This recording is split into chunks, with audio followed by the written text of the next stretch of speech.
हाय दोस्तों, vents vlog पर एक मर्तबा फिर खुशामदीद। जैसा कि आप सब जानते हैं कि हम आइन बुरगरुम टेस्ट की तैयारी उर्दू और हिंदी दोनों ज़बानों में करवा रहे हैं, और इंग्लिश में भी हमारी एक प्लेलिस्ट है जिस पे काम जारी है। और पहला हमने उन्वान ख़त्म कर लिया था, जो कि दूसरी जंग अज़ीम से पहले से लेकर मौजूदा जर्मनी के जो हालात हैं उस टॉपिक पर मुश्तमिल था। उसमें कुल 108 सवालात हमने शामिल किए थे और टोटल 4 वीडियोस हम उसकी बनाई थी। फिर हमने आपसे वादा किया था कि हम अपना दूसरा टॉपिक लेकर आएंगे, जिसकी आज पहली वीडियो आपके सामने है। ये टॉपिक रिलेटेड है जर्मनी के डेमोक्रेटिक सिस्टम। ये जो मैंने वर्ड लिखा हुआ है, जो उर्दू नहीं जानते उनके लिए, डेमोक्रेटिक सिस्टम यानी जमहूरी निज़ाम से, और इलेक्शन सिस्टम इंतखाबी निज़ाम जर्मनी का किस तरह काम करता है। ये जो हमारी वीडियोस हैं, जो पार्ट 2 है, ये इस टॉपिक को कवर करेगा। इसकी आज पहली वीडियो हम आज लाए हैं आपके सामने, जिसमें कुल 33 यानी 33 सवालात होंगे। और इसके बाद हम इस सिलसिले की दूसरी वीडियो भी जल्द अपलोड करेंगे, जो कि हमारी पार्ट 2 होगी। तो चलिए दोस्तों, हम लोग आगाज़ करते हैं अपने part 2, German democratic system, Germany का जमहूरी निज़ाम, इलेक्शन सिस्टम, इंतखाबी निज़ाम से रिलेटेड जो सवालात हैं उसका। तो दोस्तों, हमारा पहला सवाल है कि वस bedeutet die Abkürzung CDU या CDU इन डॉइचलैंड। देखिए, एक बात आप जहन में बिठाएं कि जर्मनी में डेमोक्रेटिक सिस्टम है, तो जहाँ कहीं भी डी आएगा, डे आएगा, वो डेमोक्रेटिश है तो आएगा ही आएगा, उसकी फुल फॉर्म डेमोक्रेटिश होगी। तो ये पूछ रहे हैं क्या एब्रीवेशन है CDU का। देखिए, ये जर्मनी की एक बहुत बड़ी पार्टी है जो कि आजकल इक़्तिदार में भी है, गवर्नमेंट में भी है। ये जब दूसरी जंग अज़ीम के बाद इस पार्टी का नाम CSU था, जिसकी हम आगे फुल फॉर्म भी देखेंगे। नाम तब्दील हुआ है, इसको दोनों नामों से पुकारा जाता है। बहरहाल आजकल इसका नाम CDU ही है। तो जहाँ कहीं भी डेमोक्रेटिश आ गया, आपने वही सिलेक्ट करना है। क्रिस्टलिसे डोइचे यूनियन क्लब डोइचर उंटरनेमा। क्रिस्टलिसे डोइचर उमवेल्टशुट्स कहते हैं प्रोटेक्शन को, इन्वायरमेंट की प्रोटेक्शन को। उंटरनेमा कहते हैं जो कंपनी होती है, जो आपका एम्प्लॉयर होता है। जबकि क्रिस्टलिस डेमोक्रेटिश यूनियन, देखिए डे फॉर डेमोक्रेटिश, ये बात ज़हन में बिठा लें, जहाँ भी डी आएगा डेमोक्रेटिश साथ में आएगा ही। अगला सवाल है वस bedeutet die Abkürzung CSU इन डॉइचलैंड। देखिए, CSU जैसे मैंने आपको बताया था, ये बेसिकली जो हमने पिछले सवाल में CDU देखी थी, क्रिस्टलिस डेमोक्रेटिश यूनियन, ये उसका पुराना नाम है। इसका नाम क्रिस्टलिस ज़ीसर यूनियन के कोई सिक्योर यूनियन है। क्रिस्टलिस ज़ूडोइचे यूनियन के जो जर्मनी का जो साउथ यानी जनूबी इलाका है, साउथ ज़ूडोइचे यूनियन, वो उसकी फुल फॉर्म है। या क्रिस्टलिस सोशियालर उंटरनेmer verband, कि ये किसी एम्प्लॉयर से रिलेटेड है, नहीं, इसकी फुल फॉर्म है क्रिस्टलिस सोशियाल यूनियन। देखिए, उस दौर में जर्मनी का जो आपको पता है कि ये सिस्टम डेमोक्रेटिक और सोशल सिस्टम है, तो ये इससे भी आप जहन में रख सकते हैं, क्रिस्टलिस सोशियाल यूनियन। पहले अब इसका नाम CDU है, क्रिस्टलिस डेमोक्रेटिस यूनियन, लेकिन उससे पहले सोशियाले था, तो क्रिस्टलिस सोशियाल यूनियन। बाकी देखिए, जीशर तो हो नहीं सकता, और जर्मनी की ये पार्टी इतनी बड़ी है, ये किसी पर्टिकुलर रीजन को कभी भी रिप्रेजेंट नहीं करेगी कि जूड डॉइचलैंड की सिर्फ ये साउथ की पार्टी है। ये एक बहुत बड़ी पार्टी है ना तो ये कोई उंटरनेमा कोई कंपनी है। तो ये तीनों ऑप्शन तो वैसे ही लॉजिकली हमारे गलत हो जाते हैं। बचता है सिर्फ एक, जो कि ठीक भी है, क्रिस्टलिस सोशियाल यूनियन। दोबारा बता देता हूँ, जीशर यूनियन कोई चीज़ नहीं है कि सिक्योर है, या ये पार्टी सिर्फ जूड साइटे पे है, ये भी ठीक नहीं है। क्रिस्टलिस सोशियाल और उंटरनेमा से आप देख सकते हैं, ये भी जवाब ठीक नहीं है। क्रिस्टलिस सोशियाल यूनियन, यही जवाब इसका दुरुस्त है। अगली पार्टी हमारे पास, या अगला जो क्वेश्चन है, वो वस bedeutet die Abkürzung SPD। देखिए, डे फॉर आपके पास ये अभी पूरा जहाँ की सवाल के अंदर मैंने बताया, आपके पास लाजमन डेमोक्रेट से आएगा ही आएगा, ठीक है। तो हम लोग यहाँ पर क्या देख लेते हैं, SPD, ये भी एक बहुत बड़ी पार्टी है, कोएलिशन में है गवर्नमेंट के साथ। जर्मनी की बहुत बड़ी पार्टी सपोज होती है। शायद आपको पता होगा कि जब हम लोगों ने कुछ सवालात पहले, जब हम लोग जर्मनी की हिस्ट्री के ऊपर डिस्कशन कर रहे थे कि दूसरी जंग अज़ीम से लेकर जर्मनी जर्मनी जो है वो जब DDR का एक हिस्सा बना, मशरकी जर्मनी बना जो कि रशिया के अंडर था, तो वहाँ पर ये SPD को मजबूर किया गया कि वो KPD जो कम्युनिस्ट पार्टी के साथ मिलके एक SED बनाए जो सोशलिस्टे आइनहाइट पार्टी डॉइचलैंड थी। तो SPD बहुत पुरानी पार्टी है, ये उस टाइम से खासी मशहूर और बड़ी पार्टीज़ में शुमार होती है CDU के साथ साथ। तो देखें, सोशलिस्tische पार्टी डॉइचलैंड, डेमोक्रेटिक का वर्ड नज़र नहीं आया, ये ऑप्शन या नहीं होगा। सोशल पॉलिटिशे पार्टी डॉइचलैंड, डेमोक्रेटिक यहाँ भी नहीं है, ये ऑप्शन भी गलत है। सोशल डेमोक्राटिशे पार्टी डॉइचलैंड, देखें सोशल डेमोक्राटिशे party Deutschland, S for social डेमोक्राटिशे, P फॉर पार्टाई, D फॉर डॉइचलैंड। सोशल गेरिस्ट पार्टी डॉइचलैंड, गेरिस्ट आपको पता है कोर्ट को कहते हैं, उससे रिलेटेड है, लॉ से। लेकिन देखिए डेमोक्रेटिक कहीं नहीं आया, जहाँ डेमोक्रेटिक आया वही पार्टी होगी, सोशल डेमोक्राटिशे पार्टी डॉइचलैंड, ये जवाब इसका दुरुस्त है। सिर्फ एक केस CSU का था जो हमने पिछले सवाल पे देखा था कि उसके अंदर हमारे पास जो है ये सिलसिला था कि वो उसमें डी का वर्ड था नहीं, वो CSU था कि हमने उसकी फुल फॉर्म देखी, क्रिसलिस सोशियाल यूनियन, वो एक एक्सेप्शन है। वो पार्टी का नाम अब तब्दील हो गया है, CDU हो गया है। तो सिर्फ आपने डी जेन में रखना है। तो सोशल डेमोक्राटिक, जहाँ के डेमोक्राटिक आएगा वही ऑप्शन इसका करेक्ट होगा। अगले सवाल की जानिब चलेंगे जो कि है वज बिडोटेड दी अपकुर्जुंग FDP, कि FDP की फुल फॉर्म क्या है। देखिए फ्रिडलिशे डेमोस्ट्रेटिव पार्टी है, इसमें हमें डेमोक्रेसी से कहीं नज़र नहीं आ रहा। फ्राई डॉइचलैंड पार्टी है, देखिए ये हो सकता है, लेकिन डेमोक्रेटिक का हमें कहीं इसके अंदर जो है प्रॉपर वर्ड नज़र नहीं आ रहा। अब देखिए यहाँ पर थोड़ी कन्फ्यूजन हो गई है इस तरह कि फ्यूगेंडे डेमोक्रेटिशे पार्टी के अर्लियर है, लेकिन देखिए F से आपको जेन में ये यहाँ आपको याद ही करना पड़ेगा, यहाँ थोड़े कंफ्यूज हो सकते हैं कि ये पार्टाई तो पार्टाई है और D फॉर डेमोक्रेसी दो में आ रहा है। अब फ्यूरेंडे कि ये पता फ्यूरर अर्लियर डेमोक्रेटिक पार्टी है, नहीं, आप इसको इस तरह ध्यान में रखें, ये फ्राई पार्टी है। फ्यूरर जो डेमोक्रेटिक पार्टी है उसमें CDU है, आप इस तरह ये एक लॉजिक बताना चाह रहा हूँ आपको मैं, ये CDU भी है, उसमें SPD भी है, तो सिर्फ FDP को हम क्यों फ्यूरेंडे डेमोक्रेटिक पार्टी कहें। तो ये फ्राई है, ये फ्राई डेमोक्रेटिक पार्टी है। आप इसको इस तरह भी जहन में रख सकते हैं कि अगर आप कंफ्यूज हो इन दोनों ऑप्शंस में कि अब मैं क्या इंतखाब करूं, दोनों में डेमोक्रेटिक आ रहा है, दोनों पार्टीज़ हैं, एक फ्यूरेंडे है, तो फ्यूरर आप जहन में रख लें कि अर्लियर कि सबसे अर्लियर डेमोक्रेटिक पार्टी है। नहीं, आपको पता है पार्टीज़ तो जर्मनी में CDU CSU बहुत पुरानी पार्टीज़ हैं। तो FDP बहरहाल आपके पास कभी भी फ्यूरेंडे डेमोक्रेटिक पार्टी नहीं हो सकती। तो फ़गाए डेमोक्रेटिक पार्टी आप जेन में रख लें, आपको जेन में रहेगा। अगर कोई फर्दर कोई क्वेरी हो तो आप ये हमारे कमेंट सेक्शन में ज़रूर डालें। अगले सवाल पे चलेंगे, वस विड इन डॉइचलैंड एल्स आम्पल कोलासियोन बेजाइशनेट। देखें आपको पता है कोलिशन बनती है दुनिया भर में, जब गवर्नमेंट्स बनती हैं तो किसी को अपनी पार्लियामेंट में मेजॉरिटी नहीं मिलती, तो उससे फिर क्या होता है, वो दूसरी पार्टी के साथ मिलकर कोलिशन बना, जिसको हम कोलासियोन कह रहे हैं जर्मन में, इत्तेहादी पार्टी। आम्पल हम कहते हैं, आपको पता है, सिग्नल को, ट्रैफिक सिग्नल को, जिसके अंदर 3 कलर होते हैं। तो अब यहाँ पर क्या सिलसिला है कि ये हमें ये कह रहे हैं यहाँ पर कि क्या है एम्पल कोलासियोन बेजाइस्टन की, किस चीज़ की ये को जाहिर करता है ये वर्ड। दिसुजामिन आर्बाइट मिलकर काम किया था। देखें एम्पल में 3 कलर होते हैं, लाल, पीला, हरा। और अगर आप ये असल में एम्पल क्लासियोन जर्मनी में 1990 की दहाई में, सन 2000 की दहाई में कुछ पार्टीज़ ने मिलकर गवर्नमेंट बनाई थी, और वो इत्तेफाक से वो तीनों पार्टीज़ थी, उनके जो लोगो थे, उन पार्टी के जो सिंबल थे, वो उन रंगों के थे, लाल, पीला और हरा, जो कि एक सिग्नल का होता है। कुछ रियासतों में, कुछ जर्मन स्टेट्स में उन्होंने मिलकर गवर्नमेंट बनाई थी, तो उसको एम्पल कोलासियोन कहा जाता है।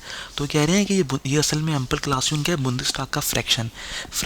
आपको पता है एक फ्रैक्शन एक पार्ट है, कि ये एक पार्ट है, इसको एम्पल कोलासियोन कैसे कहते हैं, CDU और CSU मिलके काम करते हैं, इसको हम लोग एम्पल कोलासियोन कहते हैं। नहीं, ये देखिए SPD जो हमने देखा सोशल डेमोक्रेटिक से पार्टी डॉइचलैंड SPD है, फिर एक FDP जो हमने पिछले सवाल में देखा फ़गाए डेमोक्रेटिक से पार्टी है, और बुंदेस 90 है जिसको हम लोग दी ग्रीनन भी कहते हैं, जो ग्रीन कलर है, इन्होंने गवर्नमेंट बनाई। ये देखें ये 3 कलर हैं। अगर आप एसपीडी का लोगो देखें तो एसपीडी का लोगो में रेड कलर है, social democratic party Deutschland, SPD के लोगो में रेड कलर है। एफडीपी जो कि आपके पास फगाए डेमोक्रेटिक पार्टी है, उसके कलर में आपके पास येलो कलर आता है। और बुंडेस नॉइंसिश, या उसको हम ग्रीन नाम में भी जाहिर है, उसके लोगों में ग्रीन कलर है। इन्होंने मिलके गवर्नमेंट बनाई थी रेगीरुम, कुछ स्टेट्स के अंदर गवर्नमेंट कहते हैं रेगीरुम को। तो वो ऐसा कलर था जो कि एक सीजनल कलर था, तो एम्पल कोलासियन वो बन गया। या ये कह रहे हैं सीएसयू लिंके और बुंडेस 19 एक रेगीरुम बनाई थी, नहीं बुंदिस, ये कह रहे हैं यहाँ पर बुंदिस्ताग के अंदर देखो बुंदिस्ताग जर्मन पार्लियामेंट को कहते हैं। ये आगे सवाल आएगा कि बुंदिस्ताग में एक फ्रैक्शन यानी एक हिस्सा सीडीयू और एसपीडी मिलके काम करते हैं, या सीडीयू और एसपीडी के हिस्से को आम्पल कोलासियन कहता है। देखिए आम्पल 3 कलर होंगे, आम्पल सिग्नल 3 कलर होंगे, हरा लाल पीला। तो ये आपके पास क्या है इसके अंदर, एसपीडी एफडीपी और ये देखिए ग्रीन पार्टी। और अगर आप गूगल करें लोगो देखिए, social democratic party Deutschland SPD का, और फगाए डेमोक्रेटिक पार्टी एफडीपी का, और दी ग्रीनन या बुंदिस नॉइंसिश का, तो इनके कलर जो हैं वो रेड, येलो और ग्रीन है। इन्होंने मिलकर जो कि गवर्नमेंट बनाई थी कुछ स्टेट्स के अंदर जर्मनी में, तो ये फिर ये आम्पल कोलासियन के नाम से मशहूर हो गया। इसके साथ ही हम चलेंगे अपने अगले सवाल पे। उम्मीद है आपको ये सवाल समझ में आ गया होगा। अगर आपको इस सवाल में कोई प्रॉब्लम हो, कोई मसला हो, तो ज़रूर आप कमेंट सेक्शन में हमें बता सकते हैं। अगला सवाल है, वेल्शे पार्टाइयन wooden in Deutschland so and जीवन सुर पार्टाई द लिंके। देखिए जर्मनी में 2007 में कुछ पार्टीज़ ने इत्तेहाद कर लिया था और लेफ़्ट विंग की पार्टीज़ बन गई थी। द लिंके, आपको पता है लेफ़्ट विंग जो सियासत को जानते हैं वो समझते हैं। लिंके से मुराद जो लिबरलिज्म की तरफ एक टर्म है, या जो लिंके जो कि जिसको हम लोग लेफ़्ट विंग, अक्सर मुल्कों में टर्म इस्तेमाल होती है, लेफ़्ट विंग की पार्टी है, ये राइट विंग की पार्टी है। तो कुछ पार्टीज़ ने मिलकर लिंके पार्टी बना ली थी। तो वो लिंके पार्टी कौन सी थी, देखें ये ज़हन में रखें कि यहाँ पर ये कह रहे हैं सीडीयू या एस। देखें इसमें आपको मैं थोड़ा एक्सप्लेन भी कर दूँ। सीडीयू या एसएसवे इसके अंदर नहीं है। सीएसयू और एफडीपी इन्होंने कभी भी मिलके एक पार्टी नहीं बनाई।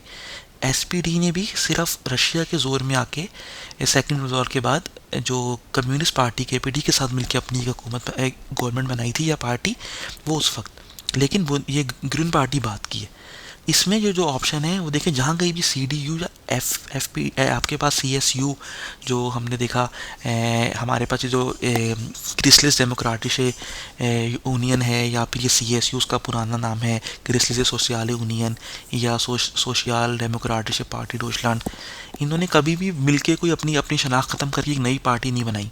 ये जो टर्म है पीडीएस, जिसको हम लोग पार्टाई जस्ट डेमोक्रेटिक सोशलिस्मस कहते हैं, जो कि बेसिकली जब मैंने आपको बताया था कि जब सेकेंड वर्ल्ड वॉर के बाद 2 पार्टीज, एक जो कम्युनिस्ट पार्टी और एसपीडी को मिला के एक पार्टी बना दिया गया था, जिसको इन्होंने एसईडी का नाम दिया था, सोशलिस्टे आइनहाइट पार्टी डॉइचलैंड, जो कि सेकेंड वर्ल्ड वॉर के बाद की पार्टी थी डीडीआर के अंदर, ईस्ट जर्मनी में। तो ये पीडीएस बेसिकली उसी पार्टी से निकली है।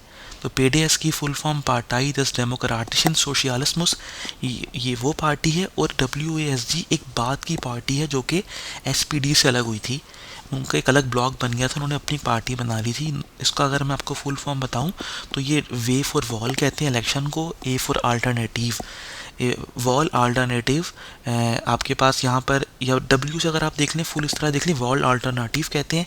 ए से इसको ये लोग आर्बाइट उन सोशियाले गेरिस्टिशकाइट यानी जस्टिस, इस पार्टी का फुल फॉर्म है, आप गूगल भी कर सकते हैं। तो 2007 में इन दोनों पार्टीज़ ने मिलके एक लिंके पार्टी या लेफ़्ट विंग की पार्टी बनाई थी, जिसको द लिंके कहा जाता है। तो मैं थोड़ा डीप चला गया ताकि थोड़ा आपको एक्सप्लेन भी कर दूं, लेकिन आप सिर्फ इस तरह याद रखें कि जहाँ कहीं भी सीडीयू, सीएसयू या एसपीडी आ रहे हैं, ये बड़ी पार्टीज़ कभी भी मर्ज होकर एक नई शनाख्त नहीं बनाती, एक नई पार्टी नहीं बनाती, ये अपनी शनाख्त तो कायम रखती हैं। तो सीडीयू या सीएसयू देखिए सब ऑप्शन में आ रहा है, यहाँ पर एसपीडी आ रहा है, ये 2 बड़े ग्रुप्स हैं। इन्होंने कभी भी मर्ज होकर कोई हुकूमत बनाए तो बनाए, लेकिन एक अलग नई पार्टी, नया नाम, नई शनाख्त नहीं। तो यही ऑप्शन हमें इसका ठीक लगता है। पीडीएस और वेआरएसके या डब्ल्यूएसजी ने मिलके तिलिंके के नाम से 2007 में पार्टी बना ली थी। अगले सवाल में चलेंगे, the Biden ग्योस्टन फकासियोनन in Deutschland Bundestag हाइसेन और साइड। कनेक्टली जर्मनी में जो गवर्नमेंट में है उसमें देखिए जर्मन पार्लियामेंट के अंदर जो लोग मुंतखब होकर आते हैं पार्टीज़, उनको हम फ्रैक्शन का नाम देते हैं कि ये एक फ्रैक्शन है या क्या है, ये एक पार्ट है, ये फ्रैक्शन है, इसको फ्रैक्शन कहा जाता है। तो कह रहे हैं कि जर्मनी में दो बड़े जो इस टाइम बुंदेस्टाग जर्मन पार्लियामेंट के अंदर दो बड़े ग्रुप्स हैं, दो बड़ी पार्टीज़ हैं, जो करंटली दो बड़ी पार्टीज़ कौन सी हैं जर्मनी में, जो कि जो जर्मन गवर्नमेंट के अंदर मौजूद है। तो यहाँ पर आपका है CDU, CSU और SPD, ये दो बड़ी पार्टीज़ हैं। ये दोनों जो हैं ये इस टाइम जर्मन पार्लियामेंट में सबसे ज़्यादा अक्सरियत में है। ग्रोसे फ्रैक्शन, देखिए फ्रैक्शन या फ्रैक्शन कहते हैं पार्टी की वो परसेंटेज, पर्टिकुलर परसेंटेज होती है कि ये या एक ग्रुप है कि कितने मेंबर इस पार्टी के बुंदेस्टाग के जर्मन पार्लियामेंट में मौजूद हैं। तो इस वक्त सबसे ज़्यादा जो फ्रैक्शन या सबसे ज़्यादा जो मेंबर्स मौजूद हैं जर्मन पार्लियामेंट के अंदर, मेजॉरिटी वो CDU, जिसको हम लोगों ने पहले देखा कि क्रिस्टलिस्ट डेमोक्रेटिश यूनियन भी कहते हैं, या इसका एक पुराना नाम CSU क्रिस्टलिस्ट सोशियाल यूनियन भी कहते हैं, और SPD एक बहुत बड़ी पार्टी है, सोशियल डेमोक्रेटिश पार्टाई डॉइचलैंड। ये दोनों इस टाइम जर्मनी की जो पार्लियामेंट है, बुंदेस्टाग है, उसमें मेजॉरिटी में है। लिंक और बुंडेस की कुछ कुछ फ्रैक्शन है, कुछ बुंदेस्टाग या ग्रीनन पार्टी की कुछ कुछ पार्ट्स उनके पास ज़रूर हैं। जो फ़गाई डेमोक्रेटिश पार्टाई है, FDP और SPD, ये नहीं, SPD तो है लेकिन FDP के पास इतनी मेजॉरिटी नहीं है। लिंके या FDP ये भी नहीं। इस टाइम दो बड़े ग्रुप्स, दो बड़े जो फ्रैक्शन है जर्मन पार्लियामेंट के अंदर करंटली जब हम बात कर रहे हैं, हो सकता है इलेक्शन हो, जब आप इस वीडियो को कुछ अर्से बाद देखें, 8-10 महीने के बाद, तो हो सकता है कि वो फ्रैक्शन, वो जो मेजॉरिटी है वो तब्दील हो गई हो, कोई और पार्टी अक्सरियत से आ जाए। फ़िलहाल CDU जो कि एक बहुत बड़ा सियासी ग्रुप है, और जिनकी अभी देखेंगे चांसलर भी नहीं की आजकल, और SPD, ये दो बड़ी पार्टी जो हैं जिनके प्रेसिडेंट भी हैं। तो ये पूरे ये है CDU, CSU और SPD, ये दोनों मिलकर इस टाइम जर्मन पार्लियामेंट में एक बहुत बड़े तादाद में मौजूद हैं। और देखिए ये जवाब हमारा इसका दुरुस्त है। तो दोस्तों इसके साथ ही हम चलेंगे अब अपने अगले सवाल की जानिब, जो कि है वन कान इन Deutschland eine Partei verboten werden। कब जर्मनी में एक पार्टी को के ऊपर पाबंदी लगा दी जाएगी, पाबंदी कब लगा दी जाती है? देखिए पार्टी पर बैन लगना, पाबंदी लगना, कि अगर वो लॉ से हट के कुछ काम करते हैं तो उस सूरत में ही लगती है। पहला ऑप्शन है व्हेन ये वॉल कम्स टू टूरिस्ट, कि जब उनकी इलेक्शन कंपेन, वॉल कहते हैं इलेक्शन को, काम्फ कहते हैं लड़ने को, जिन्होंने इन्वेस्टमेंट की इलेक्शन कंपेन पे, जो खर्चा किया है सियासी मुहिम पे, जिन्होंने पूरे या अपना मंशूर पेश करते हैं, जलसे होते हैं, सेटिंग्स होती हैं, वो पूरा उन्होंने बहुत खर्चा किया है अपनी इलेक्शन मुहिम पे, इसलिए पार्टी को बैन कर दो। देखिए इससे ताल्लुक़ नहीं है, पार्टी के पास फंड्स हैं, वो कर रहे हैं, ये इससे ताल्लुक़ नहीं है। वैन से गिगन दी फरफासुम कैंप्ट, फरफासुम कहते हैं कॉन्स्टिट्यूशन को, जब वो कॉन्स्टिट्यूशन से हट के अपना मंशूर देते हैं, जो उस पार्टी का एक मंशूर है, कि जो उनका लाहे अमल है, उन्होंने अपना एक पार्टी का एक सिस्टम दिया हुआ है, पार्टी का उनकी पार्टी किन की मेन मेजर पॉइंट्स क्या हैं, किन पॉइंट्स पे लड़ रहे हैं, अगर तो वो लोग कानून या जर्मन जो कॉन्स्टिट्यूशन है उसके ख़िलाफ़, उनके जो मैनिफेस्टो है, उस पार्टी का जो सिस्टम है, वो जर्मन कॉन्स्टिट्यूशन के ख़िलाफ़ लड़ते हैं, तब उस पार्टी की पाबंदी लगेगी। देखिए हर मुल्क की पार्टी पाबंद है कि वो मुल्क के दस्तूर के अंदर, मुल्क के कानून के अंदर, कॉन्स्टिट्यूशन के अंदर रहते हुए लड़े। अगर वो उससे गिगन, उसके अपोजिट लड़ेगी, तो पार्टी पे पाबंदी लगेगी। यह कह रहे हैं व्हेन सिक्योरिटी कम स्टार्ट्स उबरहाफ्ट आउटसाइड। देखें स्टार्ट उबरहाफ्ट, जो उबरहाफ्ट कहते हैं, जो सबसे ज़रा टॉप पे ऊपर रिप्रेजेंटेटिव बैठा हो, जर्मनी में आमतौर पर प्रेसिडेंट को कहा जाता है। कि स्टार्ट, आपको पता है कि जो कंट्री का उबरहाफ्ट, सबसे ज़्यादा चीफ कह सकते हैं आप, कि वो उसके ऊपर क्रिटिसिज्म करे, वो पार्टी जो है वो क्रिटिसिज्म करे प्रेसिडेंट के ऊपर, या जो जर्मन गवर्नमेंट में टॉप पे लेवल पे कोई बंदा है उसके ऊपर। ये तो आपका फ्रीडम ऑफ एक्सप्रेशन है, माइनू फ़गाया हाइट है, इस पे पार्टी पे पाबंदी नहीं लग सकती। वैन ये प्रोग्राम आइने नोए रिश्तों फोर्सलैट, कि जब उनका जो पार्टी का जो मैनिफेस्टो है वो एक नई डायरेक्शन में कोई नया आइडिया दे रहा है, तब भी पाबंदी नहीं लग सकती। लेकिन आइडियाज़ आप दे सकते हैं, पार्टी का मैनिफेस्टो चेंज कर सकते हैं। दुनिया में हज़ारों पार्टीज़ बनती हैं, हर पार्टी बड़े अट्रैक्टिव किस्म के स्लोगन लेके आती है इलेक्शन जीतने के लिए, सबको अलाउ है नया प्रोग्राम देना, नया मंशूर देना। लेकिन पाबंदी तब लगेगी जब वो कानून के ख़िलाफ़, कॉन्स्टिट्यूशन के ख़िलाफ़ जाके लड़ेंगे अपने मुल्क के। तो यही इसका दुरुस्त जवाब है। अगला सवाल है eine Partei in Deutschland verfolgt das Ziel eine Diktatur zu errichten, sie ist dann। Germany में एक पार्टी है और वो क्या करती है, वो उसका ये टारगेट है या वो इस टारगेट को फॉलो करती है कि एक डिक्टेटर की एरिस्टन कहते हैं इस्टेब्लिश करने को, एक डिक्टेटरशिप का निज़ाम जर्मनी में कायम करे, यानी डिक्टेटर सिस्टम को सब सपोर्ट करे। तो वो पार्टी क्या होगी, उस पार्टी को क्या कहेंगे, टॉलरेंट, कि वो पार्टी टॉलरेंट है, या वो अच्छी पार्टी है, या वो टॉलरेंस उस पार्टी के अंदर बर्दाश्त की कुव्वत है। देखिए जर्मन लॉ के खिलाफ है डिक्टेटरशिप को सपोर्ट करना, तो ये टॉलरेंट उसको कभी भी नहीं कहेंगे। या फिर कहेंगे रेस्ट स्टार्टलिश ओरिएंटेड, कि वो पार्टी जो है वो रेस्ट स्टार्टलिश जो आपका रूल ऑफ लॉ है, रेस्ट लॉ स्टार्टलिश जो जो स्टेट का जो लॉ है या रूल ऑफ लॉ है, ओरिएंटेड, वो उसको उसकी तरफ उसकी ओरिएंटेशन है। देखें जर्मनी में डेमोक्रेटिक सिस्टम है, वो डिक्टेटर को सपोर्ट कर रहे हैं, वो लॉ की तरफ कैसे ओरिएंटेड हो सकते हैं कि उनकी झुकाव कानून की तरफ है, वो कानून की पासदारी कर रहे हैं, इम्पॉसिबल। या फिर कह रहे हैं गेजेट्स स्टोयो, देखिए गेजेट्स आपको कहते हैं लॉ को, या जो आपका कानून है स्टोयो कहते हैं उसको फॉलो करने को। तो कहते हैं अगर एक पार्टी किसी डिक्टेटर को सपोर्ट करती है तो वो लॉ को फॉलो कर रही है, ये भी गलत है। देखिए फिरफासुंग विद्रिश, फिरफासुंग कहते हैं आपके पास, मैंने बताया कॉन्स्टिट्यूशन को, और विद्रिश कहते हैं आपके पास एक ऐसी टर्म है जो कि कॉन्ट्ररी या उससे खिलाफ होना, वो खिलाफ हैं, विद्रिश हैं किसके, फिरफासुंग के, वो कानून के खिलाफ जा रहे हैं फिर, क्योंकि जर्मनी का सिस्टम डेमोक्रेटिक को सपोर्ट करता है, वॉल का सिस्टम में इंतखाब होते हैं यहाँ पर। तो अगर कोई पार्टी डिक्टेटर को सपोर्ट करती है, उसको एरिस्टन उसकी गवर्नमेंट को इस्टेब्लिश करने की कोशिश करती है, तो क्या होगा, वो ना टॉलरेंट है, ना वो रेस्ट स्टार्टलिश ओरिएंटेड है कि वो ओरिएंटेड कि वो लॉ की तरफ, वो लॉ उसका झुकाव कानून की तरफ है, ये भी नहीं है। गजेट स्टोयो कि वो लॉ को फॉलो कर रही है, ये भी गलत है। फिर फासुंग में तिरश होगा कि वो अनकॉन्स्टिट्यूशनल गैर कानूनी काम कर रही है। तो ये जवाब इसका दुरुस्त है। अगले सवाल पे चलेंगे। फॉर वी फील यार विद दर बुंदेस्टाग इन डॉइचलैंड के वर्ल्ड, कितने साल के लिए बुंदेस्टाग जो जर्मन पार्लियामेंट है उसका इंतखाब होता है। तो जर्मन पार्लियामेंट का इंतखाब होता है पहले, उसके बाद वो पार्लियामेंट मुंतखब करती है जर्मन चांसलर को। फिर एक जिस तरह हमारे पास मैं आपको थोड़ा यहाँ एक्सप्लेन भी कर दूँ, बुंदेस्टाग जर्मन पार्लियामेंट है। आपको पता है जब आपका ताल्लुक जिस मुल्क से है, हर मुल्क में दो कानूनी इदारे होते हैं। एक आपको कहते हैं ऐवान ज़ेरी यानी लोअर हाउस जो पार्लियामेंट होता है, एक होता है अपर हाउस जिसको हम लोग सेनेट कहते हैं कुछ मुल्कों में फेडरल काउंसिल कहते हैं। तो जर्मनी में बुंदेस्टाग आपकी पार्लियामेंट है जहाँ पर नुमाइंदे मुंतखब होकर आते हैं। फिर इसके बाद एक यहाँ पर एक बुंदेसवर्सामलुंग की टर्म आती है और एक बुंदेसराट की टर्म आती है। देखिए बुंदेसवर्सामलुंग और बुंदेसवर्सामलुंग और बुंदेसराट, ये दोनों ये इनके ऐवान बाला हैं या अपर हाउसेस हैं। बुंदेस्टाग पार्लियामेंट यानी लोअर हाउस, और आपके पास बुंदेसराट या बुंदेसवर्सामलुंग इनके अपर हाउसेस कंसिडर होते हैं सेनेट की तरह। और वहाँ पर जो बुंदेसवर्सामलुंग जो कि एक बहुत बड़ा, फिरसामलुंग से आपको जाहिर है फिरसामलुंग गेट टुगेदर को एक बहुत बड़े इवेंट को कहते हैं, मीटिंग को। तो वो फिर उसमें तमाम बुंदेस्टाग के नुमाइंदे भी होते हैं उस बुंदेसवर्सामलुंग के अंदर। बुंदेस पार्लियामेंट जिसको हम कहते हैं जर्मन पार्लियामेंट, उसके नुमाइंदे भी होते हैं। और हर स्टेट की जो अपनी अपनी गवर्नमेंट बनती है जर्मनी में, हर सूबे की, उसके नुमाइंदे भी बुंदेसवर्सामलुंग का हिस्सा होते हैं। तो ये बहुत बड़ी एक फेडरल यूनियन बन जाती है, अपर हाउस, जिसको हम लोग बुंदेसवर्सामलुंग कहते हैं। फिर वो इंतखाब करती है जर्मन प्रेसिडेंट का। उस बुंदेसवर्सामलुंग के अंदर हर स्टेट का जो सूबा है उसका जो मिनिस्टर प्रेसिडेंट यानी उसका जो वज़ीर आला है वो भी शामिल होता है। और बुंदेस्टाग जर्मन पार्लियामेंट के तमाम मेंबर भी उसमें शामिल होते हैं।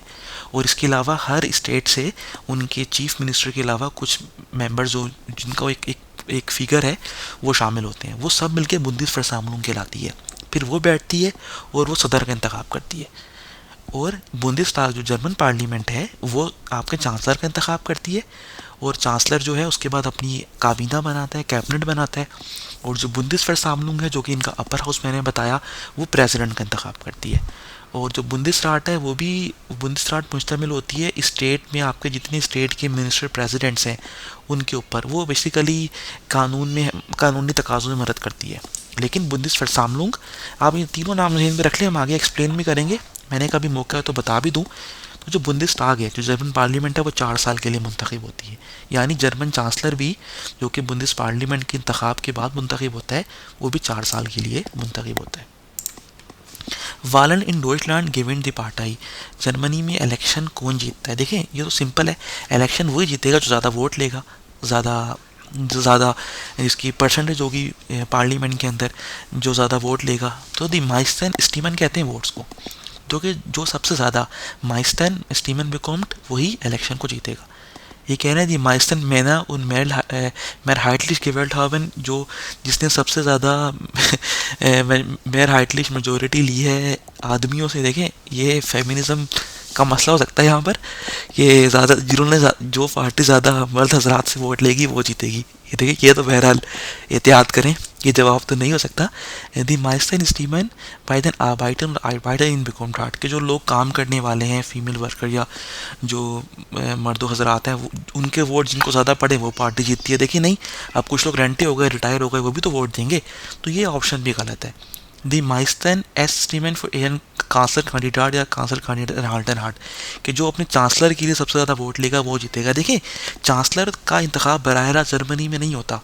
मैंने आपको बताया बुंदेस्टाग, जर्मन पार्लियामेंट के नुमाइंदे मुंतखब होते हैं, वो बुंदेस्टाग में जाते हैं, फिर जो पार्टी मेजोरिटी में होती है, फिर वहाँ एक आपके पास एक सिस्टम होता है कि कैसे हमने चांसलर मुंतखब करना है, वो चांसलर का इंतखाब करते हैं। तो चांसलर डायरेक्टली इलेक्शन के अंदर, चांसलर खुद से ये नहीं पता कि ये चांसलर बनेंगे, ये कि चांसलर कोई ये नहीं कहता कि मैं चांसलर के लिए लड़ रहा हूँ। सब लड़ते हैं बुंदेस्टाग के लिए, जर्मन पार्लियामेंट के लिए। तो पार्टी वही जीतेगी जिसको सबसे ज़्यादा वोट मिलेंगे। अगला सवाल है वी फील परसेंट जस्ट स्वाइड स्टीमन म्यूसन पार्टी मिंडिस्टन बिकॉमिन, के कितने, देखिए एक पार्टी मेजोरिटी में आ गई जिसने ऐसे स्टीमन ले लिया, एक पार्टी मेजोरिटी में आ गई। अब क्या दूसरी पार्टीज ने भी तो आना है, छोटी पार्टीज ने। तो कह रहे हैं कि जर्मनी में एक रूल है, कह रहे हैं कि वी कितने परसेंट मिनिमम उन पार्टी को लेनी होंगी इन डोइचलैंड बुंदेस्टाग gewählt zu werden, कि वो जर्मन पार्लियामेंट के लिए मुंतखब हो जाएं। देखिए, जर्मनी में एक चीज़ है कि जिस पार्टी ने टोटल जितने जर्मनी में जितने वोट्स पड़े हैं, अगर उसके 5% से कम लिए हैं तो जर्मन पार्लियामेंट में उनके नुमाइंदे नहीं जा सकते। अगर उनके नुमाइंदे, अगर उन्होंने वोट 5% या 5% से ज़्यादा लिए हैं, तब वो जर्मन पार्लियामेंट में जा सकते हैं। इसका मकसद देखिए क्या होता है, ये आगे सवाल भी आएगा, मैं यहाँ पे क्लियर कर दूँ। अगर बहुत कम हर पार्टी के दो करके मेंबर, एक मेंबर चले जाएंगे, जो कि अगर 5% से कम का फिगर बनता है, तो क्या होगा कि वो लोग फिर गवर्नमेंट जब बनती है तो उसमें आज़ाद उम्मीदवार या डिफरेंट पार्टीज़ अपना इन्फ्लुएंस लेके आती हैं कि हमें भी कोलिशन में शामिल कर लें। तो उससे फिर क्या होता है, एक तरह से फिर वो एक सिस्टम ख़राब हो जाता है। गवर्नमेंट के अंदर बहुत से पार्टीज़ के लोग शामिल हो जाते हैं और अक्सर ब्लैकमेलिंग के मरहले आते हैं, कुछ और प्रॉब्लम्स क्रिएट होती हैं सियासी लिहाज से। इसलिए जर्मनी में एक रूल है कि 1% है कि स्वाइड स्टीमन के सेकंड वोट, देखिए एक तो वोट पड़े 100%, उसमें से आप सपोज करें एक बड़ी पार्टी ने 50% वोट ले लिए, दूसरी पार्टी ने 30% वोट ले लिया, 80% वोट हो गए, बाकी रह गए 20% वोट। अब जर्मनी में एक रूल है कि कम से कम स्वाइड स्टीमन, यानी अगर किसी पार्टी ने मेजोरिटी पार्टी एक पार्टी की है परसेंटेज, अगर और किसी छोटी पार्टी ने बुंदेस्ताग के अंदर आना है तो उनके वोट्स को देखा जाएगा कि उस वोट पार्टी को टोटल वोट का जर्मनी के अंदर 5% पड़ा है कि नहीं। अगर 5% नहीं पड़ा तो पार्टी बुंदेस्ताग में नहीं आ सकती। तो 5% होर्डे, ये सवाल आगे भी हम देख ही लेंगे, हर्डल कहा जाता है इसको 5% का। ये सवाल है, देखिए आइने पार्टी मोस्टली डॉइचलैंड बुंदेस्ताग, एक पार्टी है वो चाहती है कि जर्मन पार्लियामेंट का हिस्सा बने। जीमुस अबा आइनन मिंडेस्ट अनटाइल, लेकिन उसको एक मिनिमम अनटाइल कहते हैं परसेंटेज को, एक मिनिमम परसेंटेज है किस चीज़ की, वॉलर स्टीमन, एक इलेक्टोरल वोट्स की एक परसेंटेज उसको लेनी पड़ेगी। उसको क्या कहते हैं, 5% हुडे कहते हैं हर्डल को, रुकावट को। उसको 5% हुडे पास करना पड़ेगा। ये कह रहे हैं ये उस पार्ट, इस टर्म को हम कहते हैं सुलासुम किरन से, कि ये एडमिशन की एक लिमिट है। ये टर्म भी ठीक हो सकती है, सुलासुम कहते हैं अप्रूवल और गिरन से कहते हैं एक लिमिट को, कि कोई लिमिट है, लेकिन 5% हुंडे उसकी स्टैंडर्ड टर्म है जो कि आपने याद करनी है। बासिस वेट यानी बेस वैल्यू या रिस्ट लीनिये या गाइडलाइन तो खैर नहीं हो सकता, ये एक टर्म है, इसकी पॉलिटिकल टर्म है जो कि जर्मनी में फिक्स है, आप उसको कोई नाम और दे ही नहीं सकते। किसी पार्टी ने अगर जर्मन पार्लियामेंट में आना है तो 5% होटे 5% हर्डल कोई टर्म है उसको अबूर करना होगा। अगर वो उन्होंने बैरियर ब्रेक किया तब वो जहाँ पर पार्लियामेंट में आ सकेंगे। हमारा अगला सवाल है वस इस इन डॉइचलैंड द 5% होटे, जर्मनी में जो 5% हर्डल है वो चीज़ क्या है, किसको कहा जाता है। अब स्टीमुंग्स रेगलुंग इन बुंदेस्ताग फॉर क्लाइनन पार्टी कि आपके पास एक आप समझिए अबस्टिमूंग जो हमारे पास कहा जाता है कि वो एक इलेक्शन का रूल है। अबस्टिमूंग रेगलुंग यानी एक कोई बैलेट रूल है, या अबस्टिमूंग कोई इलेक्शन का रूल है बुंदेस्टाग में छोटी पार्टीज के लिए नहीं। अनविजन कंट्रोल है इन बुंदेस्टाग फॉर अबस्टिमूंग कि ये कोई अनविजन कहते हैं अटेंडेंस को, ये अटेंडेंस कंट्रोल करने का सिस्टम है जर्मनी के जर्मन पार्लियामेंट के अंदर जो इलेक्शंस के लिए। ये हमने पहले भी देखा मिंडेस्ट अनटाइल है, ये मिनिमम परसेंटेज है वॉलर स्टीमन जो इलेक्टोरल वोट्स आपको पढ़ते हैं उसकी मिनिमम यानी 5% है इंस parliament so common. German parliament में आने के लिए ये मिनिमम एक अनटाइल है, एक मिनिमम परसेंटेज है, उसको 5% हुडे या 5% हर्डल कहा जाता है। इसके बगैर कोई पार्टी जर्मन पार्लियामेंट में नहीं आ सकती। यही कह रहे हैं अनविजन कंट्रोल है इन बुंदेसराट फॉर अबस्टिमूंगन के जो बुंदेसराट हमने देखा था जो कि अपर हाउस है सैनिट, इसको हम कहते हैं, दो हिस्से हैं उसके, बुंदेसराट और बुंदेसवर्सामनुंग। तो ये उसमें कोई अटेंडेंस का सिस्टम है नहीं। मिंडस एंटाइल ये 5% होंडे वो मिनिमम एक परसेंटेज है वेलर स्टीमन यानी इलेक्टोरल वोट्स की जो कि किसी को हासिल करने होते हैं इन पार्लियामेंट सो कॉमन कि अगर उसने पार्लियामेंट में आना है तो ये मिंडेस्ट एंटाइल ये टर्म जहन में रख लें, ये उसने अचीव करनी है लाजमन। अगला सवाल है वरूम गिप्ट 5% हुडे इम वॉल गेसेट्स द बुंदेसरिपब्लिक डॉइचलैंड। ये मैंने आपको पहले ही बताया, ये पूछना है कि क्यों है 5% हर्डल जो कि आपके पास एक रूल है इलेक्शन का और जर्मनी में क्यों है। ये इसलिए है क्योंकि दी प्रोग्रामे फुन फीलन क्लाइनन पार्टाइन फीले गेमाइजम काइटनहाबन कि जो बहुत सी छोटी पार्टीज़ हैं उनके जो मंशूर हैं, उनके जो मैनिफेस्टोज हैं वो सेम है। देखिए इससे कोई ताल्लुक नहीं है। अगर बहुत सारी पार्टीज़ होती हैं जिनके मैनिफेस्टो सेम होते हैं, 4-5 पॉइंट्स बेसिक पॉइंट तो सेम होते हैं कि हम जॉब्स देंगे, सिक्योरिटी देंगे, तो अगर छोटी पार्टियों के मंशूर सेम है, उनके गेमाइसम का आइटम उनमें सिमिलैरिटीज़ हैं, तो ये इसलिए 5% रूल्स है कि उनमें से कोई एक पार्टी आ सके नहीं। Die Bürger und Bürgerinnen bei vielen kleinen Parteien die Orientierung verlieren können कि जो शहरी हैं या जो मर्द हजरात हैं वो जो है अपना जो इतनी सारी पार्टीज़ को देखकर उनको समझ नहीं आएगा उनकी ओरिएंटेशन या उनकी जो झुकाव है फर्लियन वो उनको प्रॉब्लम हो सकती है किसको वोट दें किसको ना दें। देखिए वो लोग मैनिफेस्टो पढ़ के वोट देंगे, मंशूर पढ़ के वोट देंगे कि हमने किसको वोट देना है, चाहे हज़ारों पार्टीज़ हों, वो तो क्लियर होंगे कि हमने किसको वोट देना है, कौन हमारे लिए बेहतरी का काम कर रहा है। तो ये नहीं कि 5% हर्डल ये चीज़ है कि इसलिए लगाई गई है कि छोटी पार्टियां ना रहें, सिर्फ बड़ी पार्टियां रहें, तो लोगों को मसला ना हो कि किस पार्टी को वोट दें किस पार्टी को ना दें। छोटी पार्टियां कम से कम हो पार्टीज फीले क्लाइनर पार्टी दी रेगेरुंग्सबिल्डुंग एशोगन, ये जवाब इसका दुरुस्त है। देखें अगर बहुत सी छोटी पार्टीज़ एक मेंबर दो मेंबर 5% से कम वोट लिया और वो छोटी छोटी पार्टीज़ बुंदेस्टाग जर्मन पार्लियामेंट के अंदर आ गई, तो रेगेरिंग्सबिल्डिंग जो गवर्नमेंट की एक फॉर्मेशन है, जो गवर्नमेंट बनती है, आपको पता है पार्लियामेंट में तो लोग आ गए, अब वहाँ गवर्नमेंट भी तो बननी है। वो गवर्नमेंट बनेगी, वो चांसलर का इंतखाब करेगी, उसमें से काबीना बनेगी, सरकारी कैबिनेट बनेगी, मेंबर ऑफ कैबिनेट्स। तो अब इसमें क्या होगा कि एक पार्टी के पास आप सपोज करें कि 10 वोट कम थे, 10 मेंबर्स कम थे गवर्नमेंट बनाने के लिए पार्लियामेंट में, तो छोटे छोटी पार्टीज़ के एक मेंबर मिलके उनको ऑफर करें और वो 10 मेंबर बना लें। तो इससे क्या होगा फिर ये बहुत मुश्किल हो जाएगा, एशोगैन ये मुश्किल कर देंगे, कॉम्प्लिकेट कर देंगे गवर्नमेंट बनाने में कि छोटी छोटी पार्टीज़ 15-20 पार्टीज़ मिलके गवर्नमेंट बना लें, उनके मैनिफेस्टोज, उनके रूल्स, उनकी हर चीज़ अलग हो, तो उससे प्रॉब्लम हो जाएगी गवर्नमेंट बनने में। इसलिए एक रूल है कि जो एक बड़ा हिस्सा 5% वोट लेगी वही पार्लियामेंट में आएगी, उसके अच्छे खासे मेंबर्स होंगे, फिर बेशक वो गवर्नमेंट का हिस्सा बन जाए, इत्तेहाद कर ले उसकी, अगर वो दो बड़ी पार्टी से इत्तेहाद करके गवर्नमेंट बना लेती है तो ठीक है, लेकिन अगर छोटी छोटी पार्टीज होंगी तो वो गवर्नमेंट बनाने को एशोगरन कहते हैं, मुश्किल करने को, कॉम्प्लिकेट करने को, चीज़ों को मुश्किल कर देंगी कि छोटी छोटी पार्टीज, इतनी सारी पार्टीज जमा हो जाएंगी वो मिलकर गवर्नमेंट बना लें अगर, तो इससे तो भी एक अजीब सी रेगेरुंग्सबिल्डिंग में मसला होगा। यहाँ कह रहे हैं दी क्लाइनर पार्टी है निस ऑफ फील गेल्ड हवन, छोटी पार्टीज़ के पास क्योंकि इतने पैसे नहीं होते, दी पोलिटिकन सूबे सालन के वो उनको पैसे नहीं दे सकती, इसलिए 5% हो गया कि 5% हर्डल है नहीं, क्योंकि वो गवर्नमेंट बनाने में मुश्किल पेश आएगी। इस वजह से ये रूल है कि जो पार्टी की ज़्यादा गवर्नमेंट या अवाम में मशहूरी है तो कम से कम 5% वोट तो लेगी ही ना, फिर वो बुंदेस्ताग यानी जर्मन पार्लियामेंट में आ सकती है। अगला सवाल है इन पार्लियामेंट स्टेट द बिग्रीफ ओपोजिशन। आपको पता है ओपोजिशन, ओपोजिशन या ओपोजिशन क्या होती है? वो पार्टी जो कि गवर्नमेंट का हिस्सा नहीं होती, वो पार्लियामेंट में उसके मेंबर्स होते हैं, तो फिर वो आपके पास क्या होता है कि वो अपोजिशन में चली जाती है। वो अपोजिशन वाला आपके पास एक पार्ट बन जाता है जो गवर्नमेंट का हिस्सा नहीं होता। ये कह रहे हैं ये जो अपोजिशन की टर्म है ये किसके लिए? रेगुलेंट पार्टी है कि वो पार्टी जो कि रूलिंग पार्टीज है जिन्होंने गवर्नमेंट बना ली है। नहीं, आपको पता है अपोजिशन नहीं, उनको जो है हम जो बरसर इक़्तिदार पार्टी कहा जाता है, रूलिंग पार्टी कहते हैं उसको। ओपोजिशन रूलिंग पार्टी को नहीं कहते। दी फ्रैक्शन में देन माइस्तन अब्योर्डन, देखिए अब्योर्डन कहते हैं रिप्रेजेंटेटिव को। तो कह रहे हैं ये उनको कहा जाती है ओपोजिशन की टर्म जिनके सबसे ज़्यादा लोग मुंतखब हो क्या हैं असेंबली में।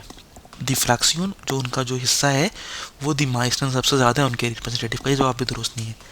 आले पार्टाइयन दी बाय द लेट्स एंड वॉल दी फुन पर्सन हुडे इलेक्शन कंटेंट, या उन पार्टीज को पोजीशन कहा जाता है जिन्होंने पिछले इलेक्शंस में, इसमें नहीं, पिछले इलेक्शन के अंदर 5% का जो बैरियर था उसको रीच किया था या वो पार्लियामेंट में आए थे। नहीं, आले अब क्यों वो तमाम मेंबर ऑफ पार्लियामेंट रिप्रेजेंटेटिव दिनिस सू देर देन रेगेरुंग्स पार्टाई, जिनका ताल्लुक गवर्नमेंट पार्टी से नहीं है, उनको कहा जाता है। आपको पता है कि जो जो गवर्नमेंट में जिन्होंने गवर्नमेंट बना ली, वो जिस तरह CDU या SPD ने गवर्नमेंट बना ली, तो ये हो गए उस पार्टी के मेंबर जो गवर्नमेंट में है।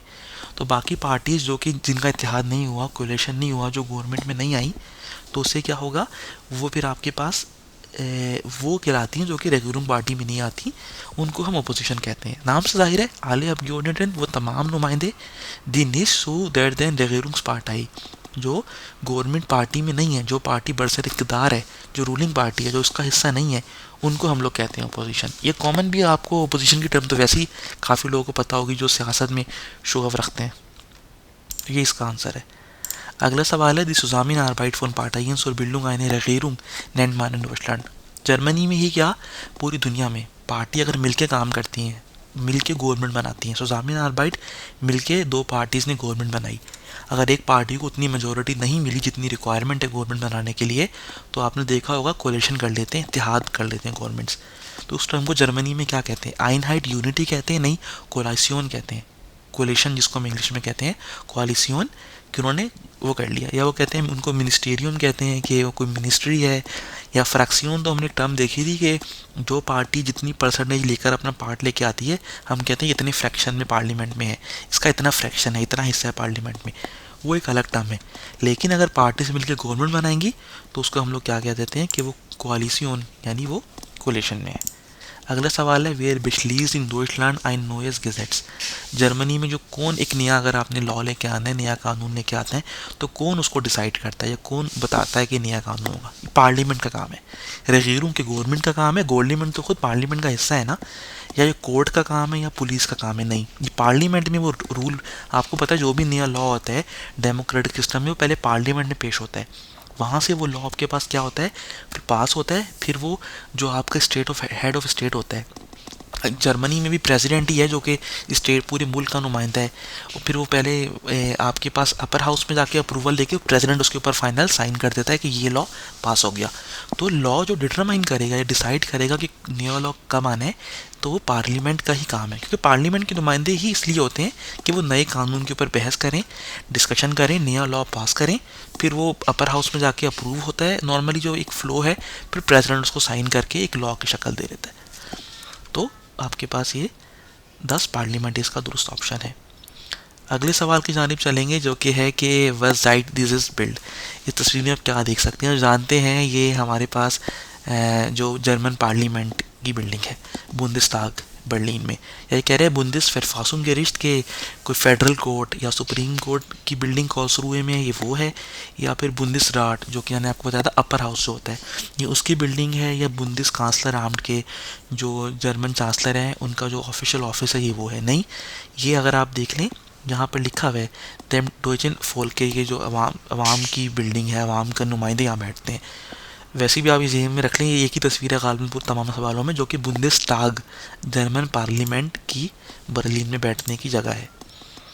अगला सवाल है वेयर विद माइस्टन सुम प्रेसिडेंट इन दिस डॉइचन बुंदेस्ताग gewählt। तो कह रहे हैं कि कौन है जो कि नॉर्मली या मोस्टली जर्मनी में प्रेसिडेंट मुंतखब होता है। मैंने आपको बताया था बुंदेस्ताग पहले मुंतखब होती है, जर्मन पार्लियामेंट जो कि हम लोग या आवाम वोट डालते हैं। बुंदेस्टाग जर्मन पार्लियामेंट, जिसको लोअर हाउस कहते हैं, वो अपना चांसलर का भी इंतखाब करती है। फिर एक है बुंदेसवर्सामलुंग, जिसमें ये बुंदेस्टाग जो अपनी पार्लियामेंट मुंतखब हुई, इसके तमाम मेम्बरान, इसके अलावा जो स्टेट्स के अंदर गवर्नमेंट बनी है उनके जो हेड हैं, चीफ मिनिस्टर, मुख्यमंत्री, इसको हम हिंदी ज़बान में कह सकते हैं वज़ीर आला, वो बुंदेसवर्सामलुंग का हिस्सा होते हैं। और हर स्टेट से कुछ कुछ नुमाइंदे होते हैं, और बाकी भी ये आप डिटेल गूगल पे देख ही लेंगे। तो ये सब मिलते हैं और बुंदेसवर्सामलुंग बैठती है और वो मुंतखब करती है प्रेसिडेंट को। तो ये बात जाहिर है कि बुंदेस्टाग अगर पूरी वहाँ पर मौजूद है बुंदेसवर्सामलुंग के अंदर, और उनके नुमाइंदे भी मौजूद हैं तमाम स्टेट से, तो जो पार्टी इलेक्शन जीती है, जिसने गवर्नमेंट बनाई है, उसके वोट ज़्यादा होंगे।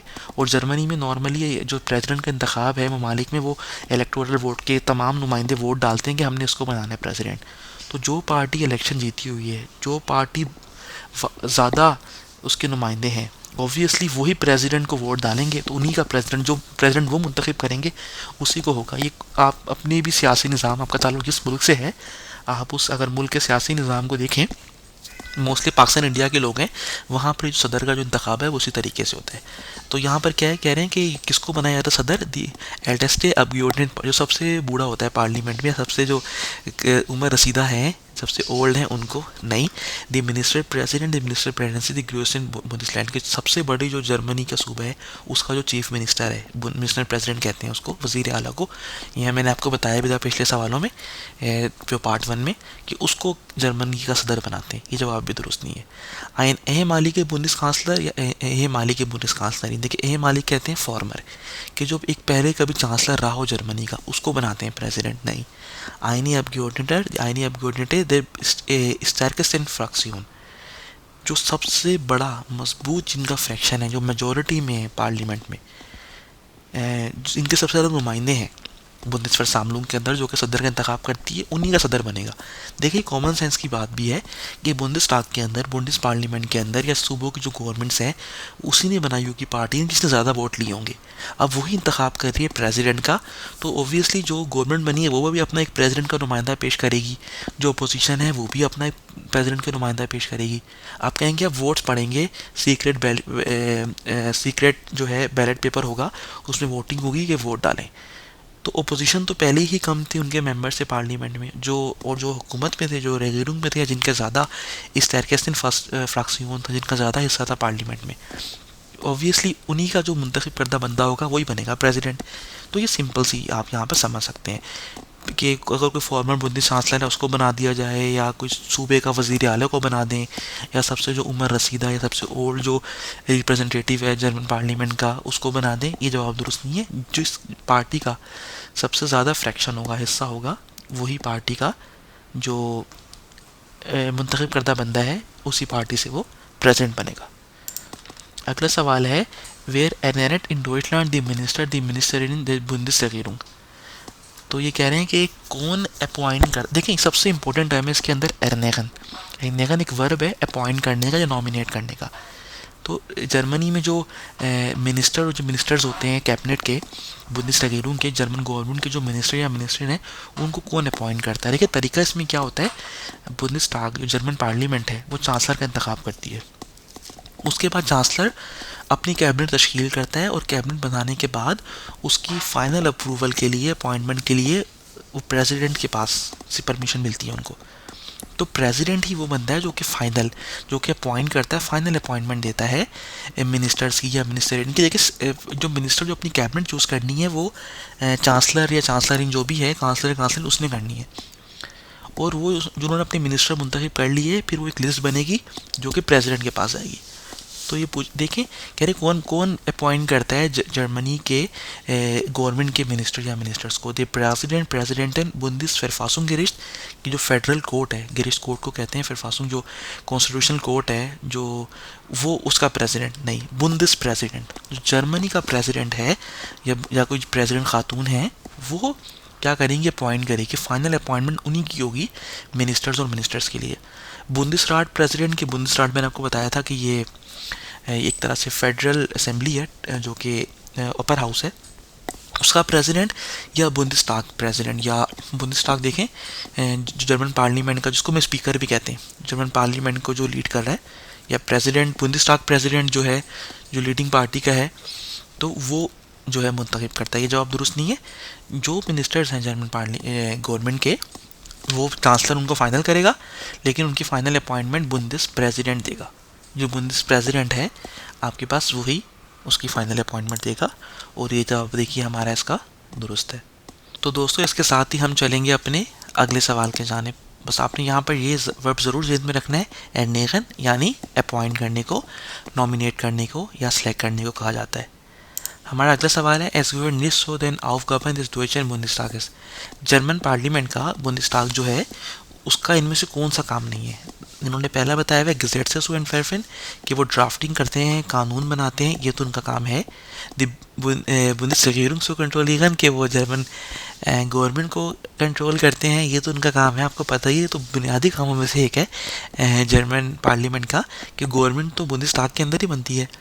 जर्मन पार्लियामेंट की जो गवर्नमेंट है, जो जर्मन पार्लियामेंट है, वो गवर्नमेंट को कंट्रोल करती है, फेडरेशन को कंट्रोल करती है, उसका काम है। द बुंदेसकांसलर और द बुंदेसकांसलर इन सुवेलन, ये भी मैंने आपको बताया था, ये भी काम है जर्मन पार्लियामेंट का कि वो चांसलर का इंतखाब करती है। 10 बुंदेस कैबिनेट सो बिल्डन, देखें ये जवाब दुरुस्त है। इनका गिहर्ट निश्ट, ये काम उनका नहीं है।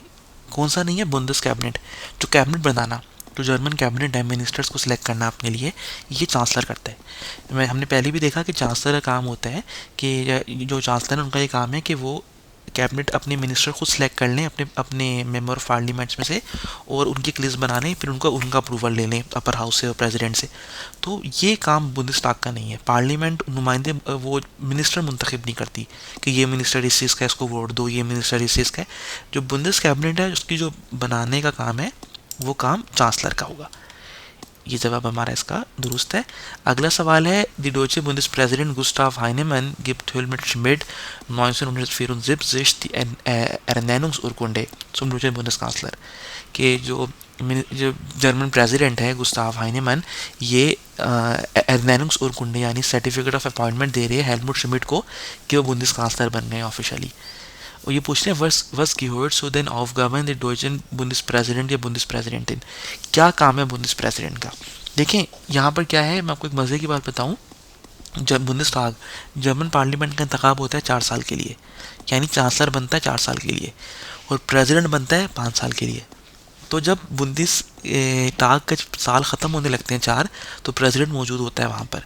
वो उस मौके पे बताता है चांसलर को कि अब इलेक्शन का टाइम आ गया है, तो इलेक्शंस करवाए जाएंगे, उनका एक काम है।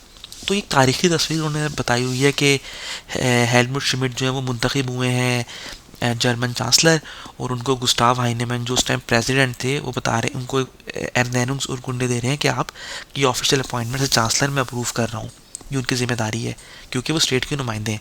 तो कह रहे हैं कि इनमें से क्या काम है जर्मन प्रेसिडेंट का, नीचे से जो ऑप्शंस दिए हुए एयर जी फ्यूड। देखिए इस तस्वीर का बहरहाल इस सवालों से कोई ताल्लुक नहीं है कि उन्होंने जस्ट एक, अगर ये सवाल इतना भी होता कि वस ग्योट क्या काम है, तब भी ठीक था, लेकिन उन्होंने जो कि एक तारीख बताना चाहिए कि तरीका होता है, तो इन्होंने सवाल में शामिल किया। तो यहाँ पर यह कि एयर जी फ्यूड दी रेगेरूंस की शेफ्टे कि वो जो आपकी गवर्नमेंट के जो अफेयर्स हैं, गवर्नमेंट के मैटर्स हैं, उनको चलाता है प्रेसिडेंट नहीं, वो काम चांसलर का है, बुंदेस्टाग का है। एयर जी कंट्रोलिएट दी रेगेरूंस पार्टी के वो जो पार्टी गवर्निंग पार्टी है, रूलिंग पार्टी, उनको कंट्रोल करता है, ये काम भी उसका नहीं है। एयर जी वर्ल्ड दी मिनिस्टर या मिनिस्टर इन हाउस, ये काम चांसलर का है कि वो मिनिस्टर्स को इंतखाब करे। हाँ, उसका अप्रूवल ज़रूर देगा प्रेसिडेंट, लेकिन उनका इंतखाब, उनको उनके वालन नहीं करेगा। जो मिनिस्टर्स हैं उनका इंतखाब करेगा चांसलर, जो चांसलरिन है वही उसका इंतखाब करेगी, उसको अप्रूव करेगा, उसको अपॉइंट करेगा, निधन करेगा, हमने पिछले सवाल में देखा प्रेसिडेंट, बुंदेस प्रेसिडेंट। लेकिन उनका इंतखाब करना कौन सा किस काम का मिनिस्टर होगा, ये काम भी नहीं है। एयर दी स्लैग देर कांसलर दी कांसलरिन सुर वॉल फोर, जी फोर श्लागन करना, वो क्या करता है, वो प्रपोज करता है कांसलर को, वॉल यानी इलेक्शन का बताता है कि इलेक्शन का टाइम आ गया है तो इलेक्शन करवाए जाएं। तो ये भी उनके कामों में से एक काम है, aufgaben में से एक प्रेसिडेंट का ये काम भी है कि जब चांसलर के 4 साल पूरे हो जाए बुंदेस्टाग के, तो मुशावरत से, म्यूचुअल एग्रीमेंट से डेट सेट की जाए इलेक्शन के लिए। तो वो उस टाइम फोर्शलागन कहते हैं, आपको पता है फोर्शलाग करना, प्रपोज करना या कोई रिकमेंडेशन देना, वो चांसलर को रिकमेंडेशन देता है प्रेसिडेंट इलेक्शन के वक्त। तो ये जवाब इसका दुरुस्त है। कि वो गवर्नमेंट पार्टी को कंट्रोल करता है, ये जवाब ठीक नहीं है। कि वो गवर्नमेंट के मामलात चलाता है, वो भी ठीक नहीं है। कि वो मिनिस्टर्स को इंतखाब करता है, वो तो बुंदिस कैबिनेट जो होती है वो चांसलर का काम है, उसका काम है इलेक्शन के टाइम बता देना कि कोई मुतफिका कोई कोई डेट इलेक्शन की चूज़ कर ले। Woher hält sich die deutsche Bundeskanzler, die deutsche Bundeskanzlerin am heftigen auf? यानी कि मेजोरिटी मोस्टली जो बुंदिस कांसलर या कांसलरिन है वो कहाँ पर आउफ हाल्टन कहते हैं डिटेन करने को या रहने को, कहाँ पर रहती है सबसे ज़्यादा। अम हफ्सिगन का मतलब यही होता है सबसे ज़्यादा, मोस्टली एम हफ्सिगन उसको कहा जाता है कि सबसे ज़्यादा जो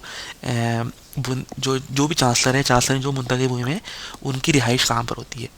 इन बोन में वाइल जिस डोट एज बुंदिस कांसलर आर्म्ड उंदर बुंदिस्ताग बिफिंडन। बोन में क्योंकि बोन के अंदर जो है बुंदिस कांसलर आर्म्ड यानी जो ऑफिशियल सिटीजन है, ऑफिशियल जो रेजिडेंस है चांसलर की और जर्मन पार्लियामेंट और बोन में, देखिए बोन में नहीं है, ये बर्लिन में, आपको पता है। यही कह रहे हैं ऑफ श्लोस मेजबर्ग, मेजबर्ग के जो श्लोस है कासिल है वहाँ पर बैठता है बुंदिस कांसलर ज़्यादातर, या वहाँ पे रहता है।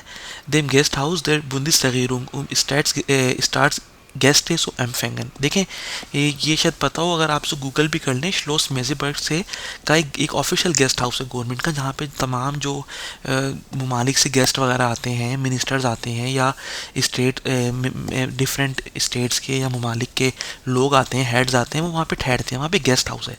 तो कह रहे हैं कि जो आपका बुंदेस कांसलर है वो उस मेजेबर्ग जो आपके पास एक गेस्ट हाउस है वहाँ पे रहता है, जो कि बुंदेस जर्मन गवर्नमेंट का गेस्ट हाउस है। ओम स्टार्स गेस्ट है, जो गवर्नमेंट के मेहमान आए हैं दूसरे मुल्कों से कहीं से भी, उनको एम्फांगन, उनको वेलकम करने की, रिसीव करने के लिए, ये जवाब भी ट्रिक नहीं है। ऑफ श्लोस बेलेवियो, कि वो बेलेवियो में रहता है जहाँ पर क्या है ऑफिशियल बुंदेस प्रेसिडेंट, जर्मन जो प्रेसिडेंट है उसके बैठने की जगह है। जर्मन प्रेसिडेंट श्लोस बेलेवियो में बैठता है। तो कह रहे हैं कि वहाँ पर बैठता है उम स्टार्ट्स गेस्ट है सो एम्फांगन, कि वो जो गेस्ट आ रहे हैं उनको वेलकम करे, उनको रिसीव करे। नहीं, आपको पता है बर्लिन में ही है, बर्लिन में आपका बुंदिस कांसलर या बुंदिस कांसलरिन जो भी हो बैठेगा या बैठेगी वाइल स्टोर बुंदिस कांसलर आर्म्ड, क्योंकि वहाँ पर ही बुंदिस कांसलर आर्म्ड जो बुंदिस चांसलर है उसकी ऑफिशियल जो ऑफिस है वो उधर ही है, बुंदिस कांसलर आर्म्ड उसको कहते हैं। उधर बुंदिस्ताग बिफिंडन, क्योंकि बर्लिन में ही है बिफिंडन बुंदिस्ताग, जर्मन पार्लियामेंट भी और जो जर्मन चांसलर है उसके बैठने की जगह भी इन बर्लिन। बाकी सारे ऑप्शन, बाकी तारीखी बिल्डिंग ज़रूर है। बोन भी आपको पता है वेस्ट जर्मनी के, जब डे और BRD का हमने देखा था कैपिटल का, तो हमने उन सवालों में देखा था ये श्लोस मेजेबर्ग या श्लोस बेलेवियो ये सब इंपॉर्टेंट हैं, लेकिन ये जवाब दुरुस्त नहीं है। जवाब सिर्फ बर्लिन ही ठीक है, क्योंकि बर्लिन में ही मोस्टली बैठते हैं। अगला सवाल, वी हाइज द जेट्सिगे बुंदेसकांसलर, द जेट्सिगे बुंदेसकांसलर इन फॉर डॉइचलैंड। करंटली जो जर्मनी के चांसलर या कांसलरिन है वो कौन है। आपको पता है जब हम ये सवाल करवा रहे हैं तो अभी रिसेंटली एंगेला मेर्केल ही हैं, जो कि गिरार्ड श्रोडर या जुर्गेन रुटकेर से क्लाउस वो वेराइट वो नहीं है अभी चांसलर या कांसलरिन, अभी जो हैं वो एंगेला मेर्केल हैं। जब हम ये सवाल करवा रहे हैं, कुछ अरसे बाद जब इलेक्शंस होंगे दोबारा और कोई नया जो है चांसलर शायद बने, तो उस टाइम हो सकता है कोई और हो। ये उन सवालों में से एक है जो कि चेंज हो जाते हैं टाइम के साथ, बाकी सवाल बहरहाल फिक्स हैं। तो आजकल एंगेला मेर्केल हैं जो कि बुंदेस कांसलरिन है। अगला सवाल है, वी हाइज दस पार्लियामेंट फॉर गन्स डॉइचलैंड। पूरे जर्मनी की पार्लियामेंट को क्या कहते हैं। बुंदेसवर्सामलुंग कहते हैं। मैंने को बताया बुंदेसवर्सामलुंग एक अपर हाउस है, डिफरेंट है। इसमें बुंदेसटाग जर्मन पार्लियामेंट के नुमाइंदे होते हैं, जो डिफरेंट जर्मन स्टेट्स हैं उनकी जो गवर्नमेंट्स हैं उनके चीफ मिनिस्टर उनके नुमाइंदे होते हैं और ये इंतखाब करते हैं सदर का। लेकिन ये जो पार्लियामेंट जर्मनी की है उसको बुंदेसटाग कहते हैं, ना कि फोल्क्सकामा। देखिए फोल्क कहते हैं अवाम को, कि अवाम की पार्लियामेंट कहते हैं उसको, नहीं उसको बुंदेसटाग कहते हैं। ये जवाब दुरुस्त है। बुंदेसगेरिchthof के जर्मन फेडरल कोर्ट, ये भी ठीक नहीं है, बुंदेसटाग कहते हैं पार्लियामेंट को, सिंपल इज डैट, ये आप याद कर लें। अगला सवाल है, वी हाइस डॉइचलैंड हॉइटिगे स्टार्स ओबरहाफ्ट। देखें जो स्टार्स ओबरहाफ्ट हर मुल्क की जो फेडरेशन का नुमाइंदा होता है वो सदर ही होता है। गवर्नमेंट बनाता है प्राइम मिनिस्टर या चांसलर, गवर्नमेंट चलाता है, उसकी कैबिनेट होती है, लेकिन जो टॉप पे अथॉरिटी होती है तमाम मुल्कों में, जो मेरे सवाल देख रहे हैं उनका ताल्लुक उर्दू स्पीकिंग कंट्री से जो समझ सकते हैं उनसे हो सकता है, इंडिया, पाकिस्तान या बांग्लादेश। तो उन मालिक में यही होता है कि जो टॉप पे होता है, जो बहरहाल जो पूरी पूरी ही रियासत का नुमाइंदा होता है, जो चीफ होता है पूरे पूरे मुल्क का, वो प्रेसिडेंट ही होता है, फेडरेशन की अलामत, यूनिटी की अलामत। तो जर्मनी में पूछ रहे हैं जो स्टार्स ओबरहाफ्ट है आजकल, जो प्रेसिडेंट को स्टार्स ओबरहाफ्ट कहते हैं, वो कौन है। तो इस टाइम ये दूसरे पिछले सवाल की तरह ही है कि उसमें चांसलर इन फिलहाल एंगेला मेर्केल थी। तो यहाँ पर अभी जो करंट जो जर्मनी के प्रेसिडेंट है वो फ्रांक वॉल्टर स्टाइनमायर है। हो सकता है कि ये तब्दील हो जाए जब आप सवालात 1 या 1.5 साल के बाद कर रहे हो, लेकिन बहरहाल इसमें से एडमंड स्टोयबर्ग या वोल्फगंग तेसेरे या नोर्बर्ट लामेट नहीं है।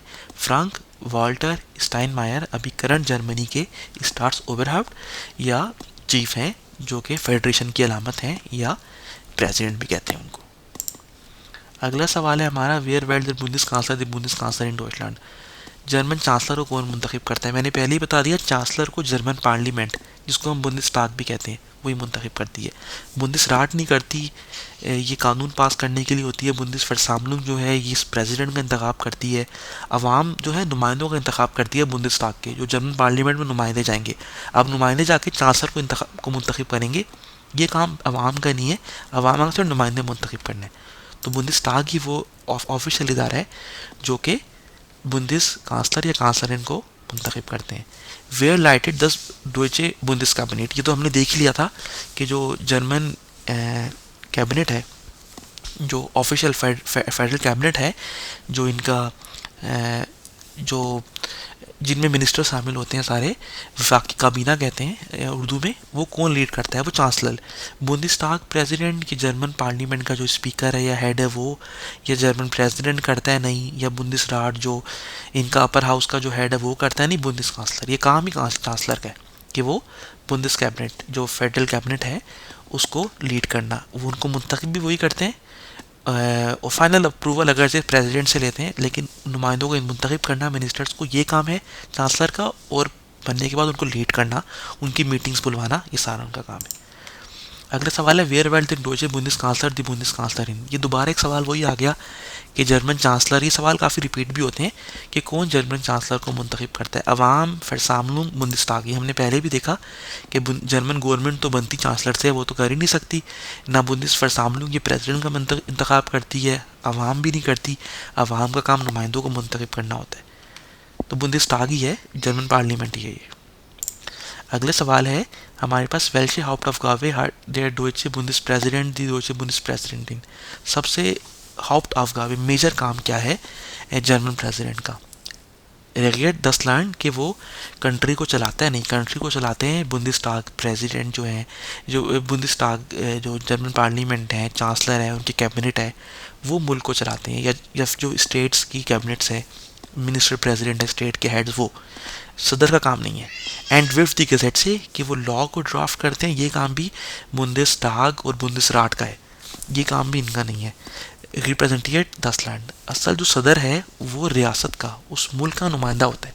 ये जवाब इसका दुरुस्त है कि वो जर्मनी को या उस लैंड को, किसी भी मुल्क से अगर आपका ताल्लुक है, अगर आपके यहाँ प्रेसिडेंट मौजूद है डेमोक्रेटिक सिस्टम में भी, तो पूरे मुल्क का फेडरेशन की अलामत होता है, एक सिंबल होता है। तो यहाँ भी वही काम है। यूबर वाक्ट दी आइन हाल्टुंग देर गज़ेट से कि वो ये चेक करता है कि आइन हाल्टुंग कहते हैं कंप्लाइंस को या कोई चीज़ करने को, कि वो काम फॉलो हो रहा है कि नहीं, तो वो देखता है कि लॉ फॉलो हो रहा है कि नहीं। ये भी उसका काम नहीं है, वो सिर्फ स्टेट का नुमाइंदा है। जो भी लॉज वगैरह फाइनल अप्रूव होते हैं साइन के लिए या अप्रूवल के लिए, वो प्रेसिडेंट ही है जो कि नुमाइंदा होता है स्टेट। अगला सवाल हमारे पास है, वियर बिल्डेड देन डोइचे बुंदेसराट। अब बुंदेसराट कैसे बनती है, देखिए ये सवाल ज़रा अच्छा है। मैंने आपको बताया एक बुंदेसटाग है जर्मन पार्लियामेंट, फिर उससे ऊपर है आपके पास जो एक अपर हाउस है बुंदेसवर्सामलुंग, जिसके अंदर बुंदेसटाग के भी बंदे होते हैं तमाम सारे, और जो जर्मन स्टेट्स हैं उनके चीफ मिनिस्टर्स और उनके कुछ नुमाइंदे होते हैं। फिर एक और है बुंदेसराट।